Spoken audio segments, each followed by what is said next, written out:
Tuấn ơi.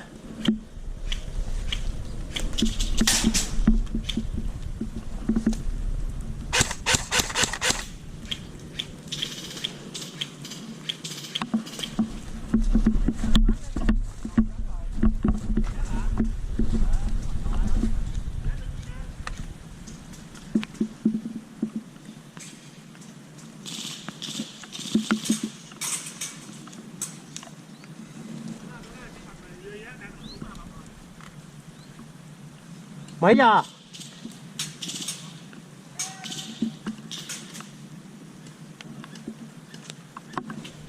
Bên nó chết 2 rồi, còn nó 2 à?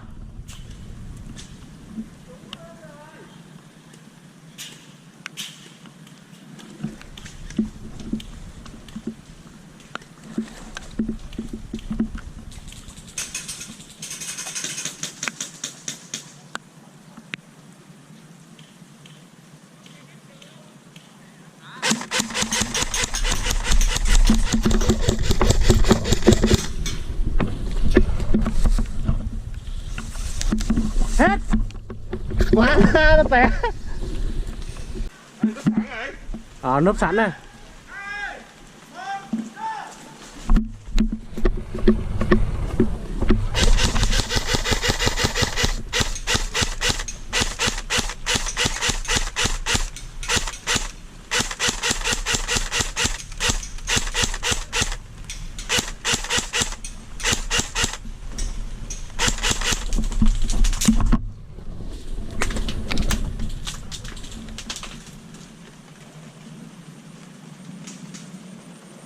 Tuấn ơi, móc bên phải Tuấn ơi.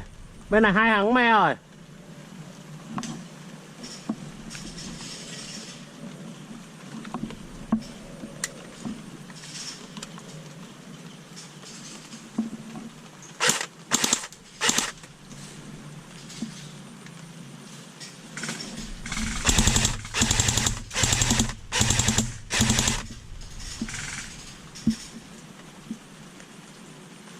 Bên phải chết người rồi đó. Lên ơi, lên hướng 12 giờ 2 thằng me hai bên luôn á.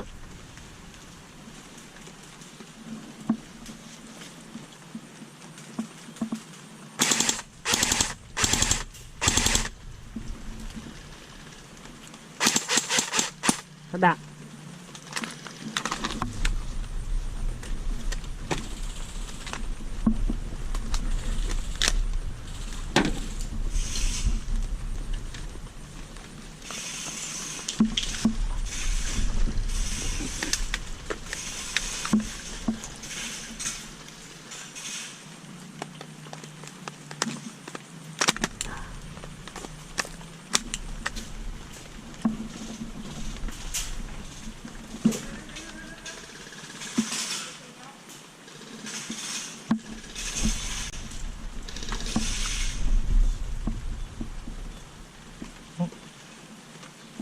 Móc chân ơi.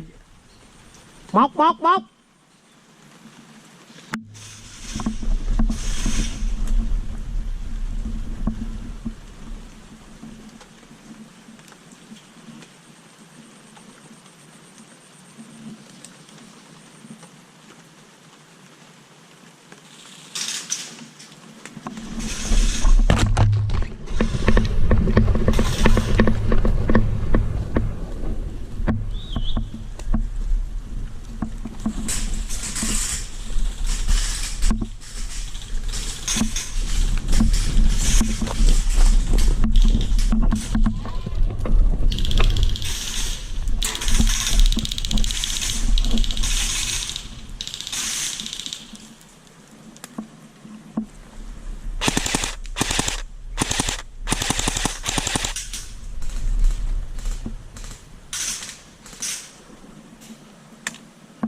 Thấy không em?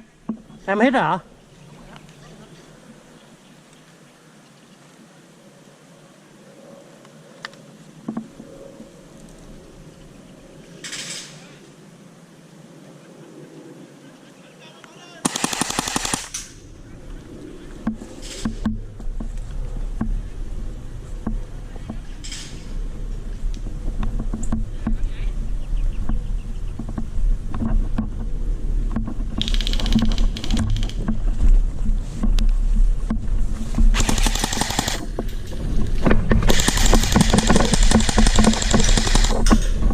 Dũng ở cuối nè, móc vô.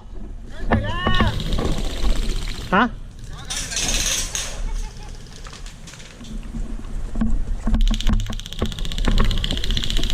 Hết. 3, 2, 1, vô.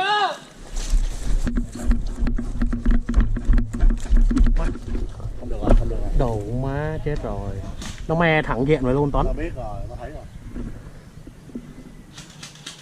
Bây giờ cái nhà con kia là khác. Đồ má, nhưng mà nó lên cốt là mình chết ở đây liền.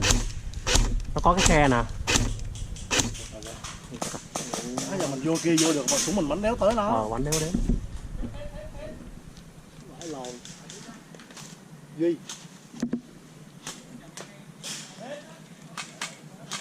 Tuấn ơi, một thằng. Ông lấy kìa. Má. Thấy cái nón không? Không lấy. Đồ quá, tao hít rồi mà ta. Ê, đạn này bị bay lên rồi. Đang ở nhà Tôn cơ. Tao nhìn này không thấy. 2 thằng chạy, 3 thằng luôn rồi, đủ má tụ vô luôn nè. Mép phải của cái Tôn. Bây giờ làm sao bắn nó đây?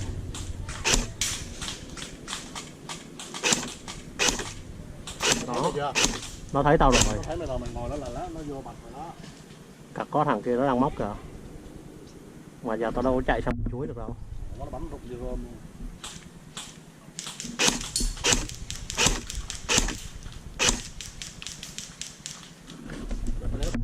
Tuấn, tao chạy ngược lại. Mày ra đây bắn nó nè. Nè, mày ra sau lưng tao đi. Từ từ không phải, bên đây Đó, thằng đó, đúng rồi, nó đó. Bây giờ tao móc nha.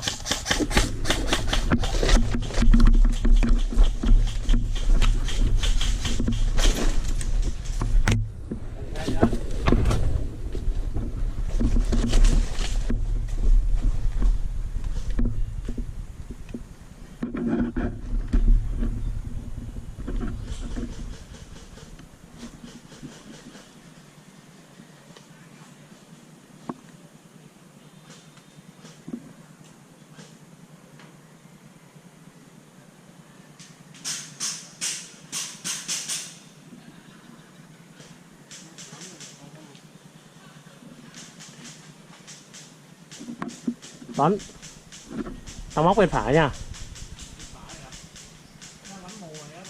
Đúng rồi. Nhưng mà giờ tao chạy lên cái bụi chuối bên kia là tao bắn tới nó. Bụi chuối bên phải dưới cùng nè. Đó, nó kìa.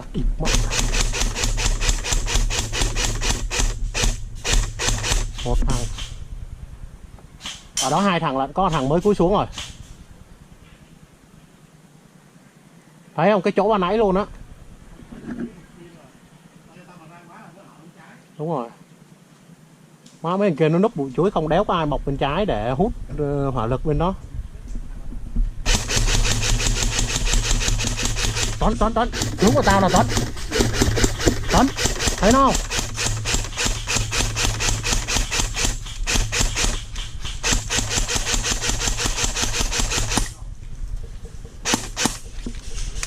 Mười 12 giờ của tao là nhìn nè, sau bụi chuối 12 giờ của tao.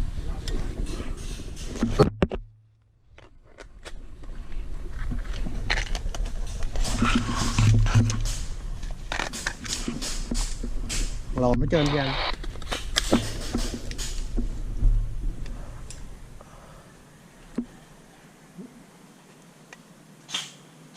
Má, tao xả nguyên tràng vậy.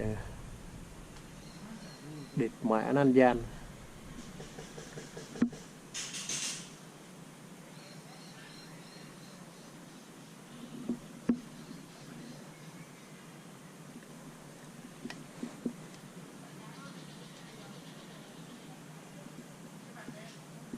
Tuấn ơi, Tuấn, nhìn tao nè. Thấy không? Thấy cái lồn đó không?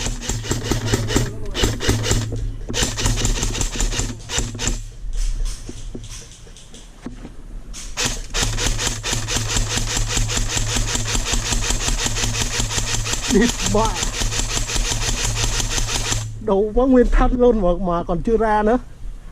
quá. Mày thấy tao xả vậy không? Nó còn nằm trong bụi đó. Đi cả còn thằng đó. Hả?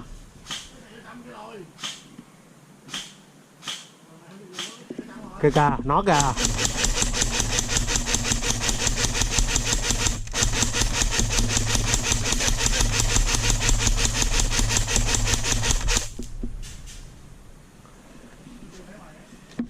Sao thấy được, đủ má, tao bắn tầm thấp này.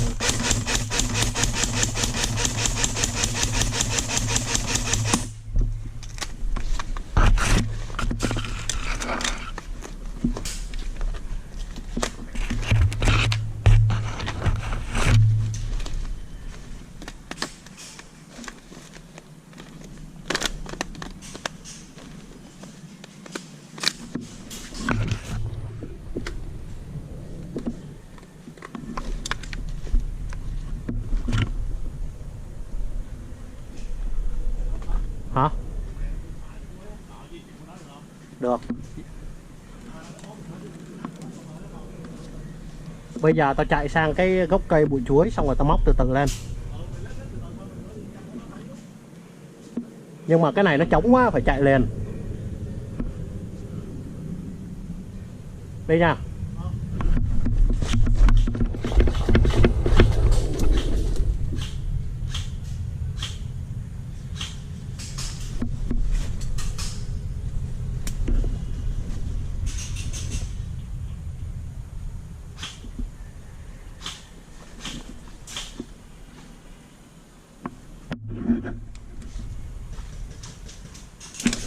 Lộ vị trí rồi. Lộ rồi. Đang bắn qua đây nè.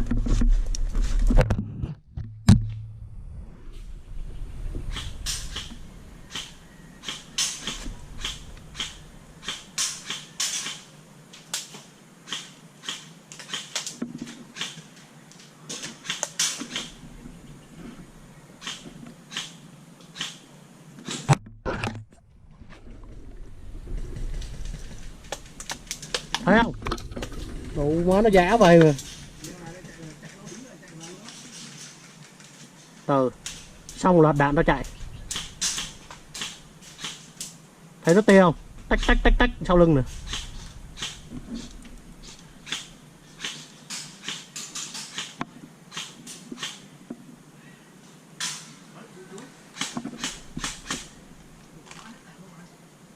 Còn mắc không?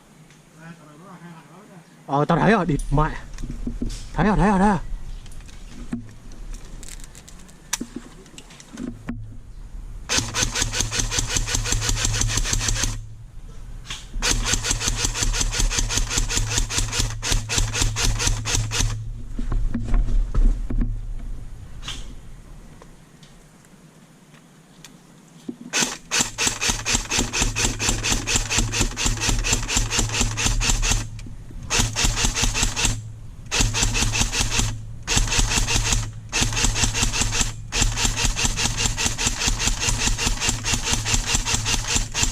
Chết rồi Tuấn ơi. Tuấn chết rồi. Bụi chuối còn thằng nữa. Còn thằng đứng sau lưng nữa.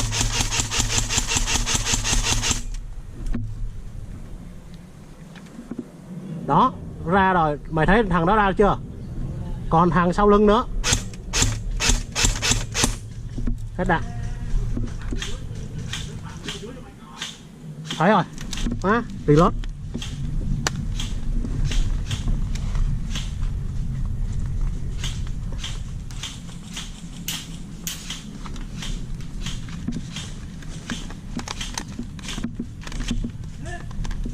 Ở đâu ạ?